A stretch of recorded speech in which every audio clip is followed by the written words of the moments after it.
Vamos a continuar con esta especie de serie, digamos, que estamos siguiendo sobre aquellas cuestiones en las que creemos los bautistas, pongámoslo así.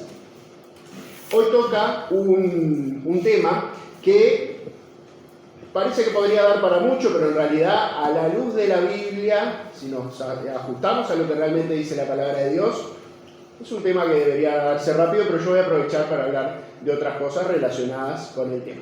Y el tema es el Día del Señor, ¿no? La palabra de Dios usa unas cuantas veces la expresión el Día del Señor, pero se usa para dos tipos de cuestiones, ¿no? ¿Cuáles son? Entonces, yo me planteé algunas preguntas que pueden tener relación con este tema. Voy a sacar el micro, sí.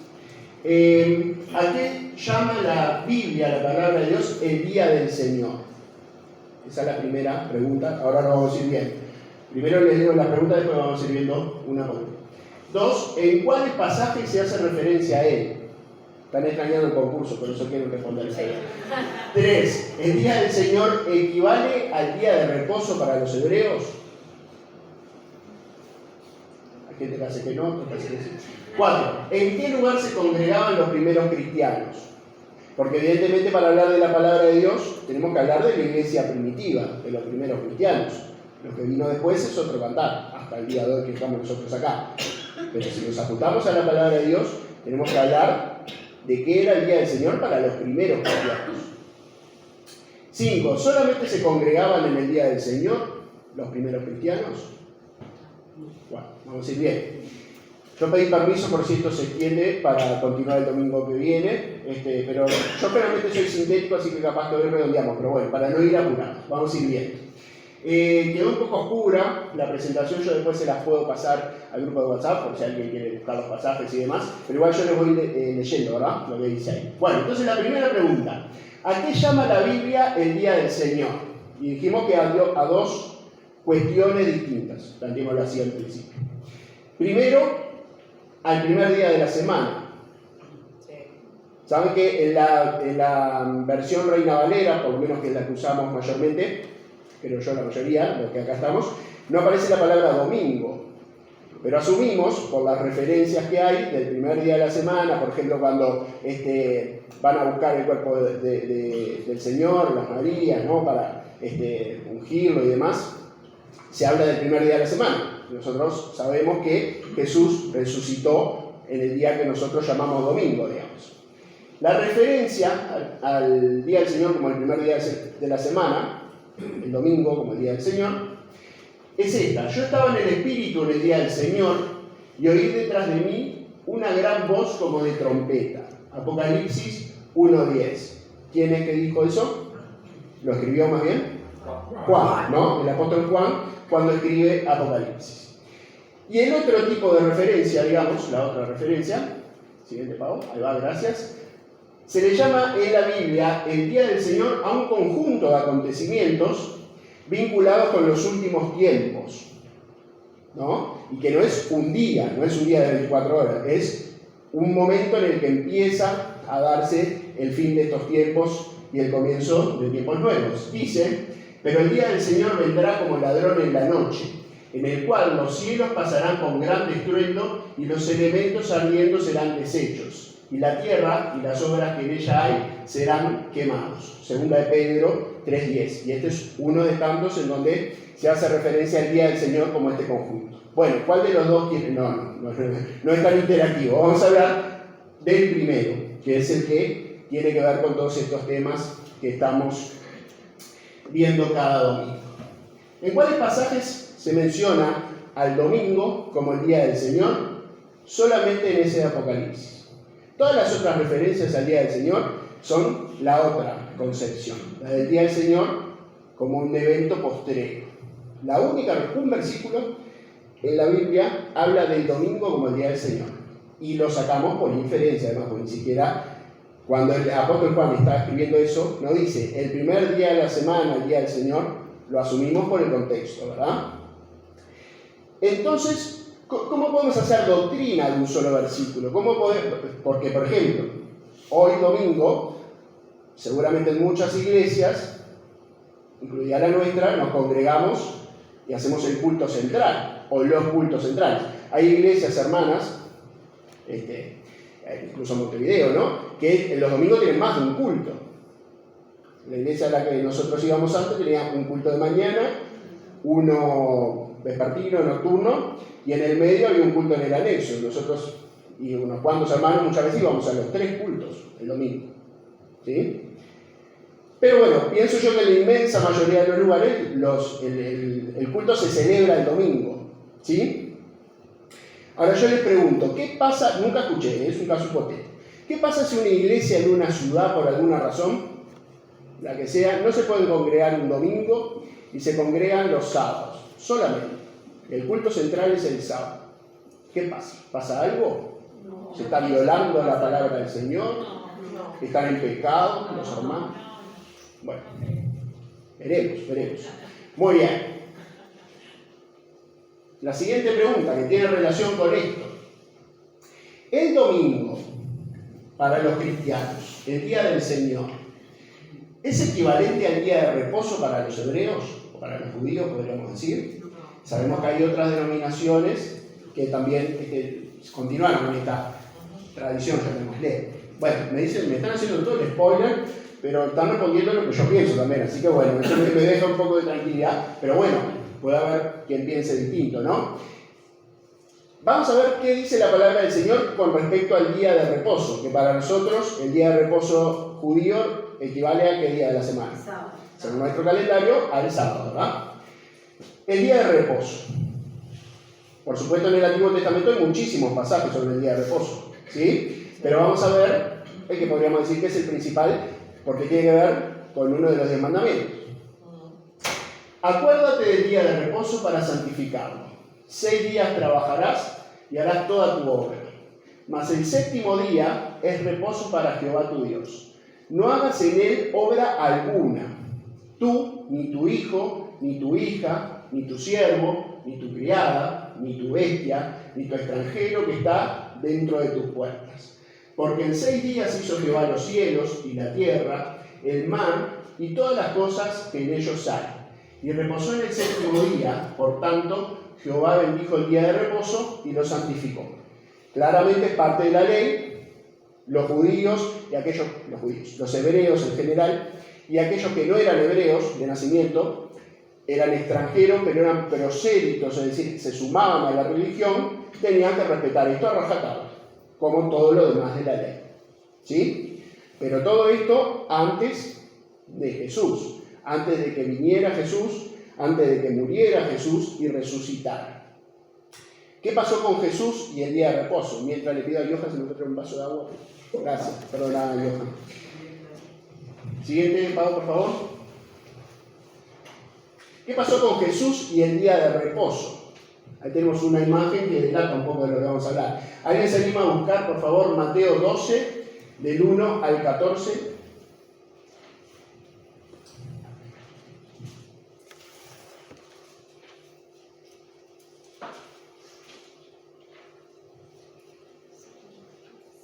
¿12 del 1 al 14? 12 del 1 al 14. En aquel tiempo iba Jesús por los sembrados en un día de reposo, y sus discípulos tuvieron hambre y comenzaron a arrancar espigas y a comer. Viéndolo, los fariseos le dijeron: he aquí tus discípulos hacen lo que no es lícito hacer en el día de reposo. Pero él les dijo: ¿no habéis oído lo que hizo David cuando él y los que con él estaban tuvieron hambre? ¿Cómo entró en la casa de Dios y comió los panes de la proposición? Que no les era lícito comer ni a él ni a los que con él estaban, sino solamente a los sacerdotes. ¿O no habéis leído en la ley cómo en el día de reposo los sacerdotes en el templo profanan el día de reposo y son sin culpa? Pues os digo que uno mayor que el templo está aquí. Y si supiesen qué significa misericordia quiero y no sacrificio, no condenaríais a los inocentes, porque el Hijo del Hombre es Señor del día de reposo. Vamos a leer hasta ahí primero. Abel, gracias. Bueno, ¿qué pasó con Jesús y el día de reposo? Si había alguien celoso de la ley en general, incluidos los 10 mandamientos, en la época de Jesús, eran los fariseos, ¿no? Reconocidos como seguramente aquellos más religiosos dentro del pueblo judío en ese momento, ¿verdad? Y eran súper celosos de que se guardara letra por letra de la ley. Entonces les hervía la sangre si veían que alguien faltaba el respeto a esto. Y mucho más si ese alguien estaba atrayendo la atención de mucha gente del pueblo en ese momento. Muchas veces la palabra del Señor dice que los fariseos, y otra vez se dice los judíos en general, le tenían celos a Jesús, porque lo seguía una multitud enorme en un momento, ¿sí? Bien, pero acá lo que le molestó es que los discípulos de Jesús recogían espiga en el día de reposo, un día donde esto no era un invento de ellos, lo decía el Antiguo Testamento, era uno de los 10 mandamientos, como vimos, ¿no? No podían hacer nada, no podían hacer ningún trabajo de ningún tipo. Pero Jesús les pone un par de ejemplos, mencionando cuestiones sagradas del Antiguo Testamento que en un momento parece que fueron profanadas. Por ejemplo, los panes de la proposición, que eran unos panes que se servían sobre el altar en el templo, que era una cosa santa, una cosa que no se podía tocar, que no se podía comer para cualquier cosa. Entonces pone un ejemplo cuando David y los suyos llegan, ¿no? Vienen escapando de Absalón, del hijo de... No, o de Saúl, ¿no? Me parece que es de Absalón, pero puede ser. Una de las veces, planteémoslo así porque no me acuerdo, una de las veces que David viene huyendo con su ejército, entre comillas, llegan a un lugar y no tenían para comer, no tenían nada que darle. Entonces los sacerdotes le dan los panes de la proposición, ¿no? Esto parece tremendo, pero Jesús les está diciendo, ustedes se hacen los religiosos y no conocen esa historia. Y le pone otro ejemplo, ¿no? Entonces dice el versículo 6, pues os digo que uno mayor que el templo está aquí. Y si supieses qué significa misericordia quiero y no sacrificio, no condenaríais a los inocentes. Porque el Hijo del Hombre es Señor del día de reposo. Y ahí está la clave de la cuestión, ¿no? El Hijo del Hombre es Señor del día de reposo. Él está por sobre el día de reposo, ¿sí? Por tanto, quiere decir que si Él disponía que ese día se podía hacer cosas que estaban prohibidas en la ley, Él era superior a la ley. Es más, Él era el objeto de la ley. Yo trabajé un tiempo en una fábrica, no como la del pastor, en una fábrica, y era una fábrica donde se procesaban alimentos, ¿no? Entonces, en un momento, la gente hacía más o menos lo que se le antojaba a la fábrica, ¿no? Entonces, en un momento el dueño se puso firme, se ve que le cayó una inspección o algo, y empezó a decir que nadie podía trabajar sin usar una gorra, como una cofia, ¿no? ¿Por qué? Porque se te puede caer un pelo adentro de los alimentos o algo, ¿no? Y la gente estaba furiosa, bueno, allá, pero había sanciones. Entonces los empleados y las empleadas andaban con su cofia para arriba, para abajo. Un día entra el dueño de la fábrica y entró de traje, sin cofia, sin nada. Entró al laboratorio, entró a donde estaban las máquinas, donde se almacenaban los alimentos. Anduvo por todos lados sin cofia. Entonces, ¿qué empezaron a decir los empleados? Este nos dice a nosotros y él anda sin cofia. Pero él era el dueño de la fábrica y él era el que ponía las reglas. Si él no las quería cumplir y le cabía una inspección, se hacía responsable y pagaba él la multa, ¿no? Pero claro, el razonamiento podría ser válido, pero acá es muy superior la cuestión. Jesús está diciendo, el Hijo del Hombre, haciendo referencia a él, por supuesto, es Señor del día de reposo. Y un poco lo que les está diciendo es, muchachos, dejen de ser tan religiosos y empiecen a hacer la voluntad de Dios. Los fariseos parecían tener razón acá, porque a la luz de la ley tenían razón ellos, no los discípulos y no Jesús. Sin embargo, Jesús les dice, no sean religiosos, ¿sí? Y de eso vamos a hablar. No sé, ahí David, se encontró a David. De Saúl. Era de Saúl, cuando vivía de Saúl. Así después matan al sacerdote que se le da. Ahí está. Bueno, así que fue antes de lo que yo pensaba. Bien, gracias, a ver. Bien. Ahí está. Y ahí está donde dice que pide el pan y se le da. Impecable, muy bien, muchas gracias. Bueno, seguimos ahí donde dejó Abel, lo retomo yo por si perdió el pasaje. Estaba en Mateo 12, 9 ahora, ¿no? Fíjense qué más le pasó a Jesús con él. Dice, pasando de allí, vino a la sinagoga de ellos. Y he aquí, había allí uno que tenía seca una mano. Y preguntaron a Jesús para poder acusarle, ¿es lícito sanar en el día de reposo? Él les dijo, ¿qué hombre habrá de vosotros que tenga una oveja, y si ésta cayera en un hoyo en día de reposo, no le eche mano y la levante? Pues cuánto más vale un hombre que una oveja. Por consiguiente, es lícito hacer el bien en los días de reposo. Entonces dijo aquel hombre, extiende tu mano. Y él la extendió y le fue restaurada sana como la otra. Y salidos los fariseos, tuvieron consejo contra Jesús para destruirle. Y así podremos leer otros episodios en los que los fariseos sobre todo se quejaban de que Jesús violaba, entre comillas, el día de reposo. Hay otro que me parece más increíble todavía, de una señora que él sana, Jesús sana a una señora, el fariseo dice, ¿cómo vas a hacer un milagro en el día de reposo? ¿No? Y esto es un argumento que a mí me parece interesante para la gente que dice, vos crees en Dios, en Jesús, yo cuando vea voy a creer. Y a esa persona habría que decirle, hay que ver. Hay gente, nosotros mismos seguramente conocemos gente, hasta que ha vivido en carne propia, capaz, milagros del Señor, porque hay una iglesia que está orando, porque alguien le predicó, por lo que sea, y esa persona se salvó milagrosamente de la muerte, ¿no? De la muerte física, y sin embargo hoy no son hijos de Dios. Entonces hay que ver. Pero acá la cuestión es que seguían con eso de la religiosidad puesta ahí, ¿no? ¿Cómo vas a hacer esto? En vez de decir, este tiene que ser el hijo de Dios, porque si puede hacer esto, si puede hacer un milagro, viene de parte de Dios entonces. Pero ellos se fijaban en el detalle.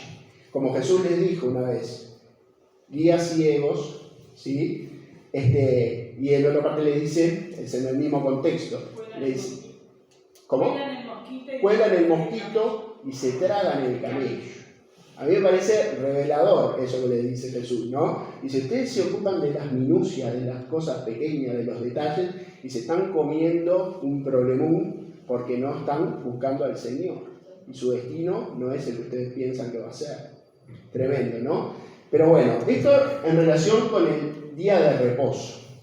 ¿Saben que yo hago esta pregunta, no basada en lo que se me ocurrió nada más, sino que primero que lo he escuchado muchas veces en iglesias, y segundo que en internet ahora, buscando esto, me aparecieron muchas veces esta referencia. Hay quienes piensan, incluso iglesias evangélicas, incluso iglesias bautistas, que sostienen que el día del Señor, el domingo, es lo mismo que el sábado como día de reposo. Les voy a decir más.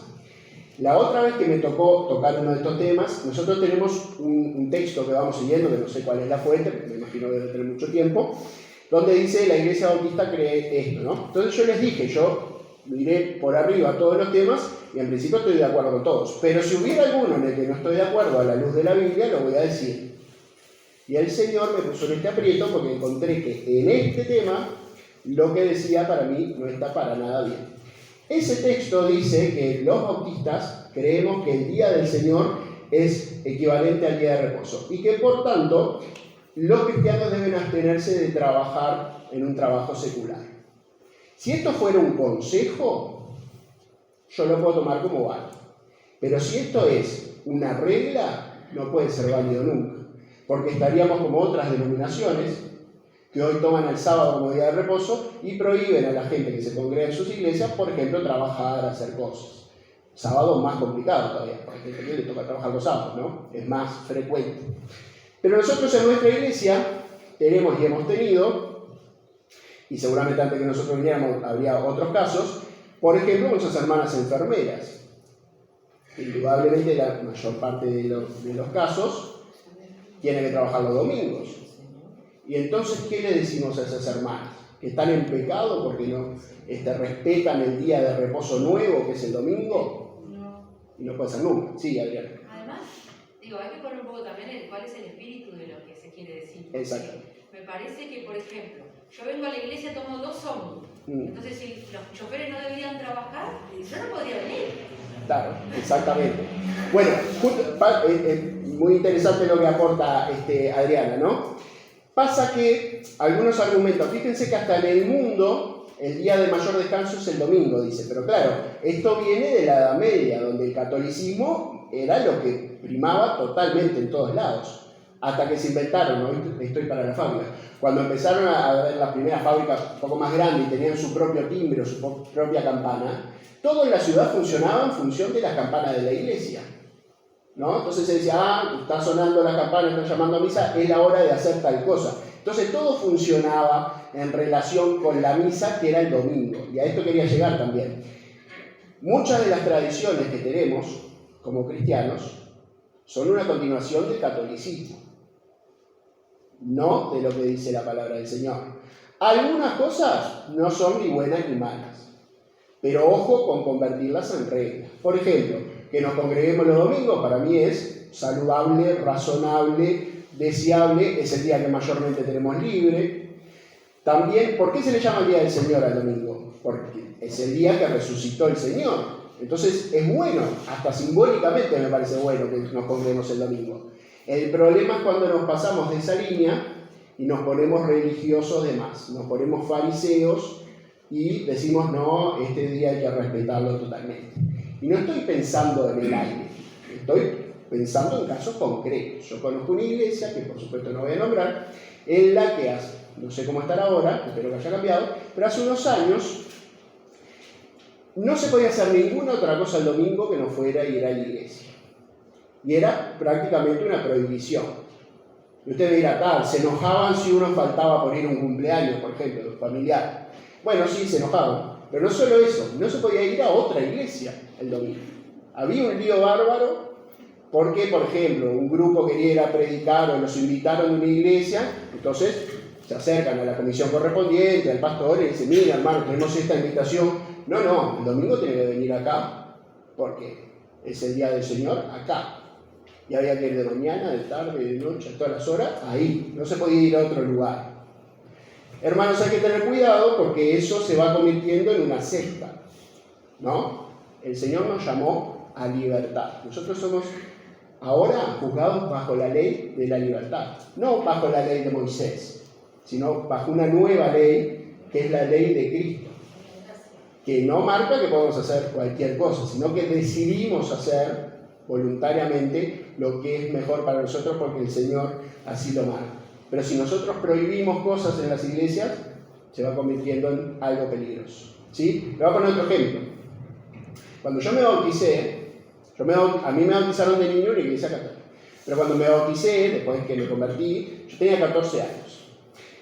Me bauticé en una iglesia evangélica, ¿no? Entonces me hicieron firmar clases de bautismo, ¿no? Como hacemos siempre, lo mismo que se hace acá. Me hicieron firmar un papel en el que decía, bueno, esta iglesia se maneja con estas reglas, mayormente todo lo razonable para ser miembro de una iglesia, ¿no? Pero había un punto que decía, usted se compromete a no tomar nunca más alcohol. Bueno, pero el siguiente punto agregaba un pasito más. Decía, un miembro de esta iglesia no puede comercializar alcohol. Bueno, se los digo yo que tiendo a tomar cero alcohol, ¿eh? No es que me rechinó primero a los 14 años, pero hoy por hoy tomo, les diría casi cero alcohol, o sea que no es por defender mis ganas de tomar alcohol.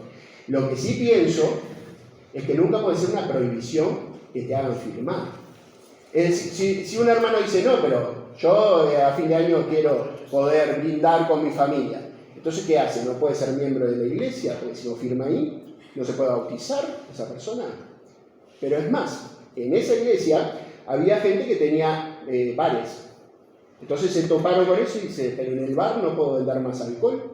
Esa persona no tomaba alcohol, pero vendía alcohol porque trabajaba en un bar. Entonces, lo que dice Adriana, ¿no? El espíritu es bueno, pero nunca puede ser una cosa que se prohíbe. Nunca puede ser una cosa que hay que firmar. Puede ser un compromiso. Porque además, hermanos, nuestro compromiso es primero para con el Señor. Si el Señor me prohíbe tal cosa, es un tema mío con Él, que ni siquiera es así. El apóstol Pablo dice, todas las cosas me son lícitas, mas yo no me dejaré dominar de ninguna. Sí, Adriana. Yo creo que además, digo yo, Dios es muy sabio, ¿no? Entonces estableció un día de descanso, porque si nosotros estuviéramos todo el tiempo trabajando, nos agotaríamos. Sin duda. Estableció un día de descanso y para su gloria. Pero además En lo bien, nosotros somos seguidores de Jesucristo. Si Jesucristo pudo sanar en un día de reposo, nosotros tenemos que poder cocinar si vemos a alguien que tiene hambre y tenemos que darle de comer. A ver. Exacto. Exactamente. No, pero además hay otra cosa, que es que si, por ejemplo, hay hasta una canción cristiana que habla de esto. Yo vengo para el culto, ¿no? Usted me espera, no me tocaba predicar, vengo en el auto y veo un choque. Yo venía con el tiempo medio contado, bueno. Veo un choque. No hay nadie. Hoy realmente está bastante desierta la calle porque se ve que por frío será, no sé. Yo veo un choque y miro el reloj, paro y digo, pero si paro acá, capaz que estoy todo el día en esto y no voy al culto y me toca predicar. ¿Qué tengo que hacer ahí? Bueno, la regla religiosa, llamémosle, diría que tengo que venir, porque si no, ¿qué van a hacer los hermanos? Que del culto se queda sin quien predique, por lo menos no. Yo debería ser aquello del buen samaritano, parar y atender al que está herido, porque es una emergencia, porque como cristiano tengo que hacerlo, ¿no? Pero piensen si no es una cosa que nos tenemos que replantear cada tanto. Bueno, muy bien, volvemos a la presentación, vamos a la siguiente diapo, gracias. ¿En qué lugar se congregaban los primeros cristianos? Estoy hablando de la iglesia primitiva, no en la Biblia. ¿En qué lugar se congregaban? Porque podríamos decir, ¿en qué lugar se celebraba el Día del Señor? ¿No? ¿Está bien si decimos en el templo? Está bien. En Hechos dice por unas cuantas veces que los cristianos se congregaban en el templo, pero vamos a ver qué templo, esa es la clave del asunto. ¿Alguien te lea, por favor, Hechos 3, del 1 al 3 y del 9 al 11? Es decir, Hechos, capítulo 3, versículos 1 al 3 y 9 al 11. 1 al 3. Hechos 3, del 1 al 3 primero. Pedro y Juan subían juntos al templo a la hora novena, la de la oración.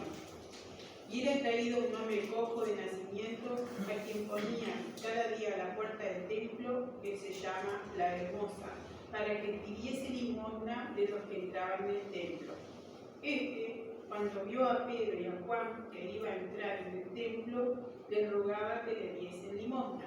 Bien, y ahora capítulo 3, del 9 al 11. ¿Yo también? Sí, por favor.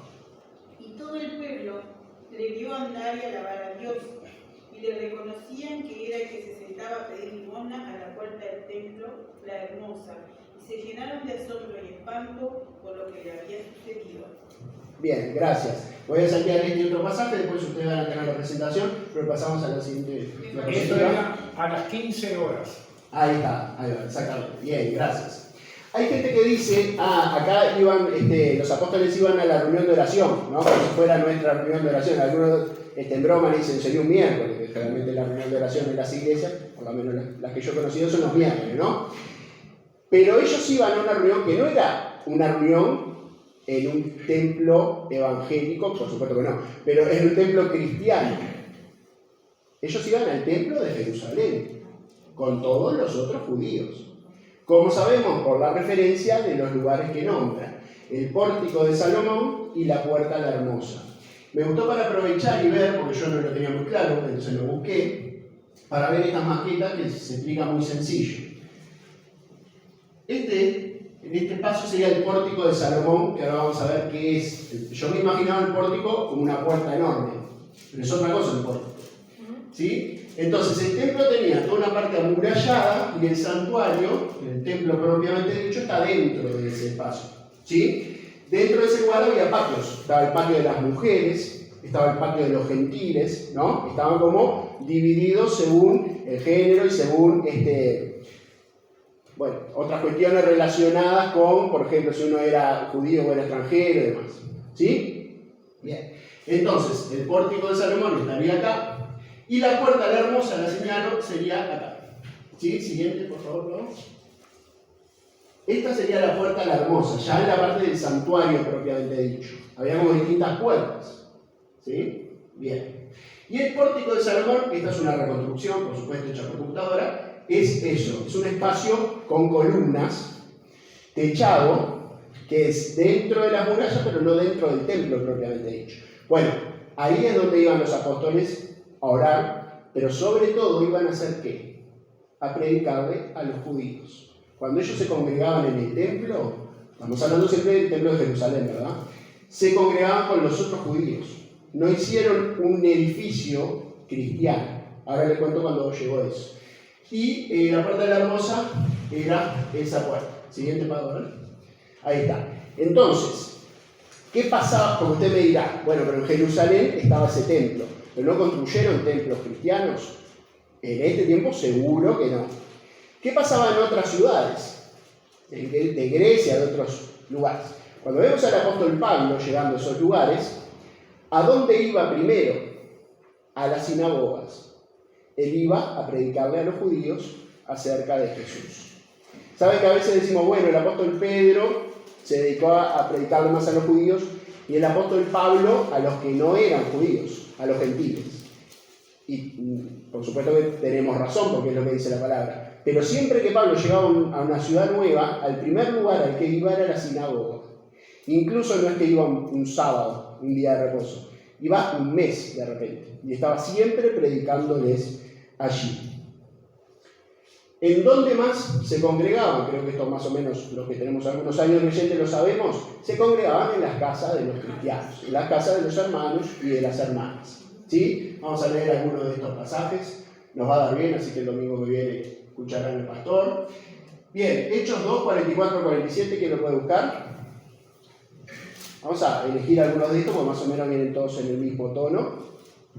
Todos los que habían creído estaban juntos y tenían en común todas las cosas, y vendían sus propiedades y sus bienes y lo repartían a todos según la necesidad de cada uno, y perseverando unánime cada día en el templo y partiendo el pan en las casas, comían juntos con alegría y sencillez de corazón, alabando a Dios y teniendo favor con todo el pueblo. Y el Señor añadía cada día a la iglesia a los que habían de ser salvos. Ahí está, muy bien, gracias. Alguien que busque Hechos 20:20.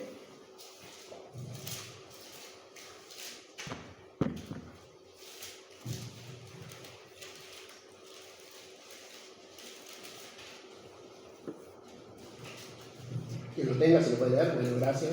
Sí. Bueno, marca. Hechos 20:20. Sí. Y como nada que fuese útil, he rehuido, muy chiquita de anunciaros y enseñaros públicamente y por las casas. Ahí está, muy bien. Exactamente, ahí es el apóstol Pablo que está hablando. Colosenses 4:15. Y podríamos leer otros, ¿no? Pero vienen todos más o menos en el mismo sentido.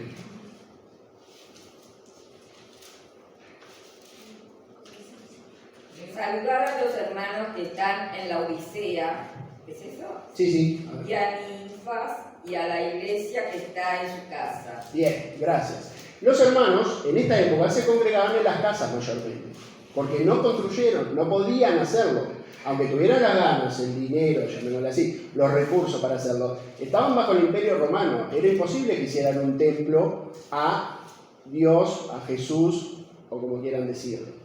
No siempre, en todo momento, en el relato bíblico, están los hermanos bajo persecución. Después de que apedrearon a Esteban, hubo una gran persecución en Jerusalén, y ahí podríamos decir que es cuando se empieza a esparcir realmente el evangelio a otras ciudades cercanas. Porque los cristianos que estaban en Jerusalén tuvieron que huir y empezaron a predicar en otros lugares. Pero en esos lugares, incluso si uno lee Hechos, dice que en ciertos momentos tuvieron paz y se podían congregar tranquilamente. Pero hacer un templo era ir contra el imperio, porque los templos los construían los romanos, y cuando llegaban a un lugar donde había otros templos, de repente los destruían o de repente los amoldaban a la religión romana, que era politeísta, que creían todo tipo de dioses y diosas y demás. Pero hacer un templo a un dios monoteísta era imposible en esta época. Los primeros templos cristianos, por supuesto, son templos católicos y datan del siglo IV, V después de Cristo en adelante. Fíjense que pasaron cientos y cientos de años. Mucho tiempo, sabrán ustedes, los cristianos se tenían que reunir cuando ya el imperio empezó a perseguir mucho más. Estamos hablando del avanzado siglo I, siglo II, principio del siglo III. Se tenían que reunir clandestinamente, en catacumbas, en cuevas, Y ahí empezaron otros problemas, donde se empezó a distorsionar también la palabra del Señor, porque empezaron a haber mártires, ¿no? Mártires cristianos, y empezaron a venerar y a hacer imágenes a esos mártires, y ahí arranca todo el tema de los santos, las santas, toda esa cuestión, ¿no? Se hace una imagen y en principio era para recordar a la mártir fulanita que dio su vida por Cristo, pero eso se deformó en lo que hoy vemos, y todos sabemos qué pasa, que es que le pedimos a tal cosa y santa tal otra, ¿no? Pero pasó mucho tiempo sin que hubiera un templo. Cientos de años sin que hubiera un templo cristiano. Y los primeros templos cristianos tenían estas características y por supuesto que obedecen al catolicismo. Muy bien, siguiente. Y ya vamos redondeando. Reflexiones finales. Ahí. 5. Solamente se congregaban en el día del Señor los cristianos. Estamos hablando de la época bíblica, ¿no? ¿Se congregaban solamente en el día del Señor? Bueno, vamos a ver. En Hechos, vamos a ver este pasaje. En Hechos 20, 7 al 12, y el anterior tenemos que verlo, perdón. Hechos 2, 46. No se pueden quejar porque están todos cercanos los pasajes, ¿verdad? De otros días paseamos para acá, para allá. Hoy están todos más o menos ahí en el entorno del Nuevo Testamento, casi todos. Dice, Sí. y perseverando unánime cada día en el templo y participando del pan y de las cosas, las casas comían junto con alegría y sencillez de corazón. Ahí está, a ver, léelo de vuelta, perdón. Dice, y perseverando unánime cada día en el templo y partiendo el pan en las casas comían junto con alegría y sencillez de corazón. Bien, gracias. Ahora le voy a decir que lea el otro. Pero detenernos en esto un poco, ¿no? Nosotros perdemos de vista que los primeros cristianos, por lo menos los cristianos de Jerusalén y zonas aledañas, en otros lugares después habrá cambiado la cuestión, tenían en común todas las cosas.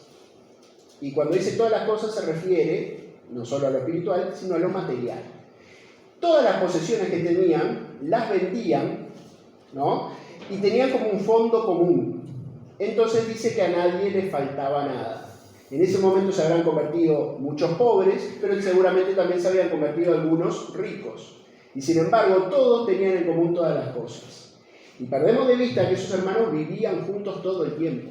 Entonces dice ahí que vivían en comunión y que hacían estas cosas cada día. No es que apartaban un día de la semana para los cultos, como hacemos hoy, por el tipo de vida y porque ha pasado mucha agua bajo el puente. Pero a veces hacemos comparaciones sin tener en cuenta cómo era realmente ese contexto. Los cristianos de Jerusalén vivían juntos, hacían todo juntos. Cada uno tendría su casa, pero la vida era de comunidad. Cosa que no pasa con nosotros, ¿no? Uno del Cerrito de la Victoria, otros eran de acá, otros son... Todos trabajamos, todos tenemos... Entonces, es para pensar porque, volviendo a lo que decía Adriana, el espíritu de esto es lo que tenemos que tomar. Vivir como si tuviéramos todas las cosas en común. No debería pasar que un hermano tuviera necesidad y la iglesia nos ocupara, por ejemplo. Sí, Ana. No, una cosa que, claro, uno siempre lee la Biblia, los primeros cristianos se reunían en las casas, es lo que siempre le viene a la mente, ¿no? Pero yo no había prestado atención, acá en Hechos 2, 46, la primera parte, y perseverando unánimes cada día en el templo. También, pero hablando del templo de Jerusalén, pero ¿no? qué Exacto. cosa, ellos, claro, seguían a Cristo, pero seguían manteniendo los principios. Exactamente, las cuestiones de culto iban a empezar a cambiar, pero no olvidemos esto, que es un tiempo de transición, porque la mayoría de los cristianos que vivían en esa época eran judíos. Claro. Los primeros cristianos casi todos eran judíos. Entonces le pasa, por ejemplo, al apóstol Pablo, que le enseñaba, no hay que circuncidarse más. Pero a veces le aconsejan y le piden los mismos hermanos de algunos lugares, dice, ojo, porque acá los judíos se están enojando con esto. Entonces dice que vayan, por ejemplo, le dice a Timoteo, que vayan y cumpla con la ley, ¿no? Para no tener problema con los judíos. El apóstol Pablo decía, esto ya no hay que hacerlo más, pero a veces cedía. En un momento se va a purificar, va a una ciudad y le dice, mirá, aprovechá que hay 2 o 3 que se tienen que purificar, ¿no? Un ritual judío, dice, y andá y purificate vos para testimonio a ellos. Entonces, estamos en una época donde todavía obviamente, por ejemplo, la referencia del templo de Jerusalén como lugar de adoración tenía que estar. Yo pienso de todas maneras que lo que más hacían ahí era predicar a otros de Cristo. Y ahí, de hecho, es que los arrestaron incontables veces. Por ejemplo, a Pedro lo arrestaron, por lo menos del relato bíblico, 3 o 4 veces, pues estaba predicando de Cristo casi adentro del templo, ¿no? Pero está muy bien lo que dice, ¿no? En Jerusalén se congregaban en el templo y en las casas, ¿no? Y cada día, o sea que no es solamente un día, porque es el día especial, es el día, sino que vivían en comunidad, ¿sí? Bien, y el otro pasaje, Giselle, así no queda ahí pendiente, Hechos 20, 7 al 12. El primer día de la semana, reunidos los discípulos para partir el pan, Pablo les enseñaba, habiendo de salir al día siguiente, y alargó el discurso hasta la medianoche. Y había muchas lámparas en el aposento alto donde estaban reunidos, y un joven llamado Eutico, que estaba sentado en la ventana, rendido de un sueño profundo, por cuanto Pablo desertaba largamente, vencido del sueño cayó del tercer piso abajo y fue levantado muerto. Entonces descendió Pablo y se echó sobre él, y abrazándole dijo: no os alarméis, pues está vivo. Y después de haber subido y partido el pan y comido, habló largamente hasta el alba, y así salió. Y llevaron al joven vivo y fueron grandemente consolados. Muy bien, gracias Giselle. El texto este que les digo que estamos siguiendo con el estudio, uno de los puntos en los que no puedo estar de acuerdo es que dice que en este pasaje el apóstol Pablo ordenó que las celebraciones cristianas se hicieran en el Día del Señor. Y más allá de que me lo marca el contexto bíblico, el Espíritu Santo, con comprensión lectora simplemente lee este pasaje cualquier persona que no es creyente y no va a entender nunca eso, porque no dice en un momento que el apóstol Pablo ordenó nada. Dice que estaban congregados el primer día de la semana, porque al otro día Pablo se iba para otra ciudad. Pero supongamos que era por la importancia del día. Si nos vamos a poner así de legalistas y estrictos, también podríamos decir de este pasaje que el apóstol Pablo ordenó que el culto tiene que durar hasta el alba del otro día. Así que, hermanos, llevamos como 45 minutos de predicación, pero le vamos a dar hasta el alba. Aunque se muera uno en el medio. No sé si siguieron la lectura. Había uno que estaba sentado en una ventana y dice que Pablo disertaba largamente. Uno se imagina al apóstol Pablo, un predicador, así, no sé, al estilo Luis Palau, así alguno con mucha elocuencia. Sin embargo, el apóstol Pablo en sus cartas dice que su palabra no era de esta manera, que su presencia corporal, decían algunos de él, ¿no? Era despreciable, ¿no? No sé cómo sería físicamente, pero uno se lo imagina que llegaba el apóstol Pablo y aquello era guau. Y no, era un hombre común, seguramente lo menospreciaban hasta en las mismas iglesias, ¿no? Muchas veces vendría con heridas, porque fue apedreado muchas veces. Yo no puedo pensar que de la nada quedó así como estaba, ¿no? Entonces caía Pablo a predicar y bueno. Pero acá además dice que predicaba largamente. Así que capaz que era hasta aburrido escuchar a Pablo. Pero además, como enseñó Jesús, a la verdad del Espíritu está dispuesto, más la carne es débil. Creo yo que a la inmensísima mayoría de los que estamos acá, tenemos una predicación de 6-7 horas en algún momento. A veces pasa media horita acá, ¿no? Cabezazo. Bueno, imagínense toda una predicación de todo el día. Pero el apóstol Pablo, muy campante, fue, oró por el muerto, resucitó, y después que hicieron, bueno, está, hasta acá, hermano. Esto fue muy estresante, cada uno para su casa. No, siguió predicando y predicó hasta el alba. Entonces, si decimos que el apóstol Pablo ordenó acá que hay que congregarse los domingos, también tenemos que decir que hay que predicar hasta el otro día, ¿no? Entonces, fíjense que yo no quiero ser alarmista, porque capaz que alguien me escucha y piensa que yo vengo con una revolución. Vamos a cambiar el culto para los martes. No, tranquilos que no viene por ahí. Lo que sí digo es que, ojo, porque si hacemos doctrina de un versículo, se puede prestar para cualquier cosa. Y hay muchos casos. Hay gente que toma un versículo de la Biblia, lo saca de contexto y se bautiza por los muertos, por una cosa que dice Pablo que está muy mal interpretada. Pero acá no se puede decir que esto es un mandamiento. Tenemos que distinguir lo que son mandatos del Señor de lo que son buenas costumbres, si se quiere. ¿Sí? Reflexiones finales, fíjense, 4 minutos. Reflexiones finales. Primero, las cosas del Señor no pueden ser más importantes nosotros que el mismo Señor. Sería una contradicción. aprendamos del ejemplo del pueblo de Israel. Yo diría de los malos ejemplos, de los muy malos ejemplos de Israel del Antiguo Testamento, ¿verdad? Donde tenía un conjunto de normas tremendo para cumplir, que era la ley, que no lo hacían, porque era imposible cumplir toda la ley cabalmente, que a veces ni lo intentaban, pero que otras veces lo intentaban, pero se olvidaban del Señor, ¿no? Entonces, por ejemplo, Jehová les dice: estoy hastiado de sus holocaustos, sus fiestas solemnes no las puedo soportar. Y no eran fiestas que habían inventado ellos, eran fiestas que había pedido Jehová. Entonces, si tú pediste, Jehová, que hiciéramos todo esto, ¿por qué ahora no lo quieres más? Porque Jehová miraba y mira el corazón. Dice: este pueblo de labios me honra, pero su corazón está lejos de mí. En Apocalipsis me impacta mucho cuando Jesús dice a una iglesia, le dice Jesús: yo estoy a la puerta y llamo. No le está diciendo es un ateo, le está diciendo a una iglesia. ¿Y cómo? ¿La iglesia está funcionando y Jesús está del lado de afuera golpeando la puerta? Entonces a veces nos manejamos por religiosidad, por tradición, por costumbre, porque fue lo que hice toda la vida, ir a una iglesia, y estamos dejando afuera al Señor. Misericordia quiero y no sacrificio. Conocimiento de Dios más que holocaustos. El siguiente dice: los métodos que utiliza Dios o sus mandamientos nunca deben ser idolatrados. Yo me erizo un poco cuando escucho esto, pero ejemplos en la Biblia hay muchos, y ni que hablar que hoy lo que hacen en algunas iglesias, sacando de contexto la palabra, ni que hablar. Se me ocurre el ejemplo de cuando, ¿se acuerdan cuando el pueblo de Israel había pecado y Dios envió serpientes que lo mordieran?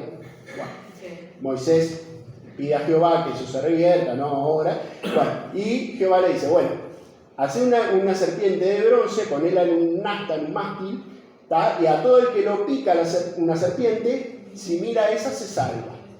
En el Nuevo Testamento nos enteramos que eso era una alusión a lo que había que hacer simbólicamente con Jesús, ¿no? Jesús dijo: así como la serpiente fue levantada en el desierto, es necesario que el Hijo del Hombre sea levantado. Anticipando que se iba a morir crucificado y iba a estar colgado allá arriba, ¿no? Bien. Pero lo loco del asunto es que el pueblo de Israel, después de que pasó esto, guardó la serpiente y la idolatraba, como si era el poder de la serpiente. Nunca entendieron, muchos no, que era la fe lo que lo salvaba. Porque es un acto de fe. Te pica una serpiente y ¿qué me vas a decir? Que por mirar una cosa que está colgada ya me voy a salvar. No era el poder del objeto, era el poder de Dios soberano. Tal vez así que un rey, cuando vio la idolatría y a la luz de la palabra de Dios, dice: bueno, hagan polvo de eso, ¿no? Y bueno, y un poco no vamos a entrar en mucho detalle, pero hizo una cosa ahí como para decir: esto es una barbaridad lo que están haciendo, y esto es un objeto que lo pulverizamos y no pasa nada, ¿sí? Dice el punto 3 de esta reflexión: dice: hagamos todo para la gloria del Señor, sin religiosidad y con una entrega absoluta a su voluntad. ¿Saben qué nos pasa? Que es más fácil seguir un conjunto de reglas. Hoy, antes de venir para acá, miren, justo estaba escuchando una participante de estos concursos de cocina que era, ¿no? Entonces, una que es pastelera. Entonces decía: en la pastelería vos tenés que seguir todos los pasos a rajatabla, porque es muy exacto, que no es lo mismo que la cocina, donde, por ejemplo, no sé, la carne puede tener un punto más pasado, menos pasado, pero en la pastelería, si le erras un paso, puede ser un desastre. Lo interesante es que la muchacha, además de pastelera, es piloto de avión. Entonces dice: yo aprendí esto cuando aprendí a ser piloto de avión, porque obviamente tenés que seguir los pasos tal cual, porque si no es un problema, ¿no? Claro, es más fácil hacer eso. Entonces a nosotros nos queda más cómodo que la iglesia nos diga: esto se puede hacer, esto no, esto sí, esto no. Que estar meditando en la palabra del Señor, que estar buscando la voluntad del Señor. Y además a veces es más fácil porque, ¿qué es lo que se dice del día del Señor? Que de toda la semana el domingo es el día del Señor. Y todavía te agregan: daba al César lo que es del César y a Dios lo que es de Dios. A mi entender, mal interpretando ese pasaje también, porque todo es de Dios. El cristiano no tiene que apartar un día de la semana para Dios. En todo caso, apartás un día de la semana para ir al culto, pero todos los días de la semana, cada momento, debe vivir para el Señor. Pero ¿qué es más fácil de hacer? Es más fácil decir: yo respeto el día del Señor a rajatabla, pero si después de la semana hago cualquier barbaridad, ¿de qué me sirvió respetar el día del Señor a rajatabla. Y así podríamos mencionar muchas cosas, ¿no? Pero básicamente pensar en esto. Insisto, es una sana costumbre, es bueno congregarnos los domingos. Si en algún lugar, estoy seguro que debe pasar, en muchos lugares que no se pueden congregar los domingos, se congrega otro día, es lo mismo, hermanos, porque Dios no mira eso. Dios mira el corazón. Si nosotros guardamos un día, si nosotros, religiosamente ponemos el diezmo, pero nuestra vida no condice con lo que enseñó Jesús, estamos perdiendo el tiempo y nos estamos engañando a nosotros mismos. Así que bueno, pensemos en eso.